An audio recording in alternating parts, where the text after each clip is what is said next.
நடைபெற்று முடிந்திருக்கக்கூடிய சட்டமன்ற கூட்டத்தொடரில் நான் நிறைவாக காவல்துறை மானிய கோரிக்கைக்கு பதில் அளித்து பேசுகிற போது, தமிழ்நாட்டை பற்றி சொல்லுகிற போது, தமிழ்நாடு ஏற்கனவே எப்படி இருந்தது, இப்போது எப்படி மாறி இருக்கிறது, எந்த வளர்ச்சியை கண்டிருக்கிறது என்பதை பற்றி குறிப்பிட்டு சொல்வதற்காக ஒரு உதாரணத்தை சொன்னேன். ஊர்ந்து கொண்டிருந்த தமிழ்நாடு இன்றைக்கு கம்பீரமாக நம்முடைய ஆட்சியிலே திராவிட ஆட்சியில் நின்று கொண்டிருக்கிறது என்று சொன்னேன்.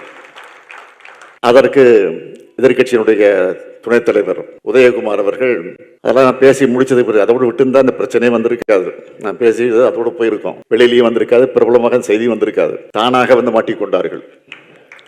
நான் பேசி முடித்ததற்கு பிறகு எழுந்து சபாநாயகரை பார்த்து, முதலமைச்சர் சிறப்பாக பேசினார், தெளிவாக பேசினார், அழகாக பேசினார், ஆனால் இடையிலே ஊர்ந்து வந்தது என்பதை மட்டும் அவைக்கு ஒரு விருது நீக்க வேண்டும் என்று சொன்னார். நான் உடனே கேட்டேன், ஊர்ந்து என்பது அவளுக்கு பிடிக்கவில்லை என்று சொன்னால் தவழ்ந்து என்று போட்டுக்கொள்ளுங்கள் என்று சொன்னேன். குழந்தைகள் தவழ்ந்து வர்றதை தப்பா சொன்னேன். ஏற்கனவே எஸ்டிபிஐ மாநாட்டில் இதே எடப்பாடி பழனிசாமி அவர்கள் அவருடைய புகழை பற்றி பேசுகிற போது, அவர் எப்படியெல்லாம் முதலமைச்சர் பதவிக்கு வந்தார் என்பதற்கு அவரே பேசியிருக்கிறார். நான் தவழ்ந்து தவழ்ந்து தவழ்ந்து படிப்படியாக வந்து முதலமைச்சராக வந்திருக்கிறேன் என்று அவரே பேசியிருக்கிறார். அது இப்போ வைரலாக ஓடிக்கிட்டு இருக்கு. இப்போ நான் நேற்று பார்த்தேன், முன்னாடியே பார்த்துருந்தா நானும் அதை சொல்லியிருப்பாங்க சட்டமன்றத்தில். நேற்று அந்த வைரலில் பார்த்தேன். எதுக்காக சொல்றேன்னா, அப்போ கூட கேட்டேன், விடாம அந்த தவழ்ந்து வேண்டாம் அப்படின்னு சொல்லிட்டு இருக்காரு யாரு, உதயகுமார் இருந்துச்சு சட்டமன்றத்தில், அதை எடுத்துருங்கன்னு. நான் சொன்னேன், அது அன்பார்லிமெண்ட் விட கிடையாது, யாரையாவது குறித்து நான் பேசி இருப்பதாக நீங்கள் கருதினால் யார் என்று சொல்லுங்கள், நான் எடுத்து விடுகிறேன், அதற்கு நானே சிபாரிசு செய்கிறேன் என்று சொன்னேன். உட்கார்ந்து விட்டார். இதான் நடந்துச்சு. எதுக்காக சொல்றேன்னா, நம்முடைய வேலுவர்கள் பார்ப்பதற்குத்தான் கொஞ்சம் அமைதியாக இருப்பார், ஆனால் ஒரு செயல் வீரனாக எதை பற்றியும் கவலைப்படாத வகையில, எதற்கு அஞ்சாமல் அவர் பணியாற்றுகிற அந்த பாங்கை பார்த்து நாங்கள் எல்லாம் பெருமைப்படுவது உண்டு. அதனால்தான் இன்றைக்கு மயிலை தொகுதியுடைய மக்களுடைய அன்பை பெற்று ஆதரவை பெற்று சட்டமன்ற உறுப்பினராக தேர்ந்தெடுக்கப்பட்டு இன்றைக்கு கம்பீரமாக மக்கள் பணியை ஆற்றிக் கொண்டிருக்கிறார் என்பதை பார்க்கிற போது நான் உள்ளபடியே மகிழ்ச்சி அடைகிறேன். அவர் சமூக வலைத்தளங்களில் போடக்கூடிய செய்திகளை எல்லாம் நான் பார்ப்பது உண்டு. அது காற்று வரைகிறது அவர் ரொம்ப வல்லவர். அந்த காற்றுனெல்லாம் பார்த்தோம்னா ரொம்ப அமைதியா, ரொம்ப மரியாதையா, ரொம்ப தேவையில்லாத விமர்சனங்கள்லாம் வராத வகையில் நம்முடைய கொள்கைகளை, எதிர்கட்சியினுடைய குறைபாடுகளை விமர்சித்து அந்த காற்றுலாம் போட போது நான் உள்ளபடியே பெருமைப்பட்டது உண்டு. ஆக களப்பணியாக இருந்தாலும் சோசியல் மீடியா பணியாக இருந்தாலும் அந்த ரெண்டிலும் தீவிரமாக இருந்து நம்முடைய வேலுவர்கள் பணியாற்றி கொண்டிருக்கிறார்கள். அப்படி செயல்படக்கூடிய தம்பி வேலுவர்கள் இல்லத்தில் நடக்கக்கூடிய இந்த மனு விழா நிகழ்ச்சியில கலந்து கொண்டு நான் வாழ்த்து வந்திருக்கிறேன். இன்றைக்கு இருக்கக்கூடிய நிலைகள் எல்லாம் உங்களுக்கு நன்றாக தெரியும். ஏறக்குறைய ஒரு மாத காலத்திற்கு மேலாக சட்டமன்ற கூட்டத்தொடர் நடந்து முடிந்திருக்கிறது. அந்த சட்டமன்ற கூட்டத்தில் ஒவ்வொரு நாளும் நம்முடைய திராவிட மாடல் அரசின் சார்பில் மானிய கோரிக்கைகளை விவாதித்து அதற்கு அமைச்சர்கள் பதில் சொல்லுகிற நேரத்தில் என்னென்ன திட்டங்களை எல்லாம் சொல்லியிருக்கிறோம், அதை தொடர்ந்து 110 விதியை பயன்படுத்தி என்னென்ன பணிகளை எல்லாம் நாம் நிறைவேற்ற போகிறோம், அதற்கு பிறகு கவன ஈர்ப்பு தீர்மானத்தில் என்னென்ன பிரச்சனைகள் எல்லாம் சுட்டி காட்டியிருக்கிறோம் என்பதை பற்றியெல்லாம் நீங்கள் தொலைக்காட்சிகளில் அல்லது சமூக வலைதளங்களில் பத்திரிகைகளில் நீங்கள் எல்லாம் நன்றாக பார்த்திருப்பீர்கள். ஆகவே இன்றைக்கு மற்ற மாநிலத்திற்கு மட்டுமல்ல, இந்தியாவிற்கு உலகத்திற்கே வழிகாட்டக்கூடிய ஒரு சிறப்பான ஆட்சியை நாம் நடத்தி கொண்டிருக்கிறோம். தேர்தல் நேரத்தில் என்னென்ன உறுதிமொழிகளை வாக்குறுதிகளை சொல்லியிருக்கிறோமோ அந்த வாக்குறுதிகளை படிப்படியாக இன்றைக்கு எப்படியெல்லாம் நிறைவேற்றி கொண்டிருக்கிறது உங்களுக்கு நன்றாக தெரியும்.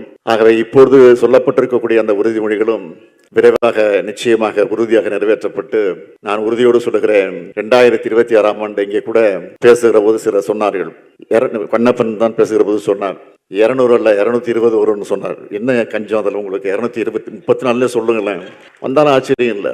ஏன்னா போகிற இடங்களெல்லாம் நான் அந்த வரவேற்பை பார்க்கிறேன். ஒவ்வொரு மாவட்டத்திற்கும் போகிற போது நான் 4 கிலோமீட்டர் 5 கிலோமீட்டர் நடந்தே போறேன். அப்போ மக்கள் திரண்டு வந்து வரவேற்கக்கூடிய அந்த காட்சியை பார்க்கிற போது உள்ளபடியே மெய் சிலுத்து போகிறேன். ஆகவே நிச்சயமா உறுதியா நம்ம எதிர்க்கக்கூடியவர்கள் எந்த நிலையில் வந்தாலும் சரி, எப்படிப்பட்ட கூட்டணி வச்சுக்கிட்டு வந்தாலும் சரி, ஒரு கை பார்ப்போம் என்ற அந்த உணர்வோடு தான் இன்றைக்கு நாம் நம்முடைய கடமை ஆற்றிக் கொண்டிருக்கிறோம். இதை பற்றியும் கவலைப்பட வேண்டிய அவசியம் இல்லை.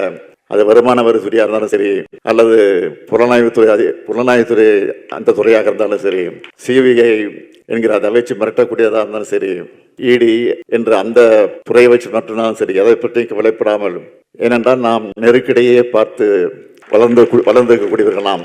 தலைவர் கலைஞர் அவர்கள் 1975ஆம் ஆண்டு இந்தியாவில் நெருக்கடியில் அமுல்படுத்தப்பட்ட போது அதை எதிர்த்து இந்தியாவிலே முதல் குரல் கொடுத்தவர் நம்முடைய தலைவர் கலைஞர் அவர்கள். ஆட்சி பொறுப்பில் இருக்கிறோம். ஆட்சி பொறுப்பில் இருக்கிற நேரத்தில் டெல்லியிலிருந்து 2 தூதுவர்கள் வந்தார்கள். கோபாலபுரத்துக்கு வந்தாங்க, தமிழ் தலைவருடைய கலைஞருடைய இல்லத்துக்கு வந்தாங்க. நீங்கள் நெருக்கடி நிலையை ஆதரிக்க வேண்டாம், எதிர்க்காமல் இருக்க வேண்டும். உங்கள் ஆட்சிக்கு இன்னும் சில நாட்கள் தான் இருக்கு, சில மாதங்கள் தான் இருக்கிறது. நீங்கள் எதிர்க்காமல் இருந்தால் சில மாதங்கள் அல்ல, பல மாதங்கள் நீங்கள் ஆட்சியில் இருக்கலாம். ஆகவே நீங்கள் எதிர்க்காமல் இருந்தால் போதும் என்று சொன்ன போது கலைஞர் சொன்னார், ஆட்சி அல்ல, எங்கள் உயிரே போனாலும் நாங்கள் சர்வாதிகாரத்திற்கு துணை நிற்க மாட்டோம், ஜனநாயகத்தை காப்போம் என்று சொல்லி அனுப்பி வச்சார். அனுப்பி வச்சுட்டு அடுத்த நாள் சென்னை கடற்கரையில ஒரு பொதுக்கூட்டத்தை நடத்தி லட்சக்கணக்கான மக்கள் திரண்டிருக்கக்கூடிய இந்த கூட்டத்தில் பேசுகிற போது சொன்னார், தீர்மானம் போட்டார், நெருக்கடியில் எதிர்த்து தீர்மானம் போட்டார். சிறைபிடித்து சிறையில் அடைத்து வைக்கப்பட்டிருக்கக்கூடிய இந்தியாவில் இருக்கக்கூடிய தலைவர்களை எல்லாம் உடனடியாக விடுதலை செய்ய வேண்டும், நெருக்கடி நிலையை ரத்து செய்ய வேண்டும், எமர்ஜென்சியை ரத்து செய்ய வேண்டும் என்று சொல்லி அன்றைக்கு தீர்மானம் போட்டார். தீர்மானம் போட்டு அடுத்த வினாடி நம்முடைய ஆட்சி கவிழ்க்கப்படுகிறது. அதை பற்றி கவலைப்படல. அதற்கு பிறகு 13 ஆண்டு காலம் நம்ம ஆட்சிக்கு வர முடியல. ஆனால் அதற்கு பிறகு 13 ஆண்டு காலத்திற்கு பிறகு மீண்டும் ஆட்சிக்கு வந்தோம். ஆக தலைவர் கலைஞருடைய தலைமையிலேயே 5 முறை ஆட்சிக்கு வந்தோம். அதற்கு பிறகு 6வது முறையாக என்னுடைய தலைமையில நீங்கள் எல்லாம் இந்த ஆட்சியை உருவாக்கி தந்திருக்கிறீங்க. ஆக 7வது முறையும் இந்த ஆட்சியை தொடர வைப்பீர்கள் நம்பிக்கை நிரம்ப உண்டு. அந்த நம்பிக்கையோடு நான் இந்த மனவிழா நிகழ்ச்சியில கலந்து கொண்டிருக்கக்கூடிய மணமக்களை வாழ்த்துகிறேன். நம்முடைய வேலுவர்கள் செய்து கொண்டிருக்கக்கூடிய அந்த பணியை தொடர வேண்டும், தொடருவார் என்ற நம்பிக்கை எனக்கு நிரம்ப உண்டு. அதே நேரத்தில் மணமக்களை நான் அன்போடு கேட்டுக்கொள்ள மணமக்களை மட்டுமல்ல வேலுவையும் சேர்த்து கேட்டுக்கொள்ள விரும்புகிறேன். காரணம் அவருடைய மகளுக்கு அனுஷா என்ற பெயரை சூட்டி இருக்கிறார். அது தமிழ் பெயர் அல்ல, இருந்தாலும் கவலை இல்லை, அதுதான் அது பிரச்சனை விரும்பல.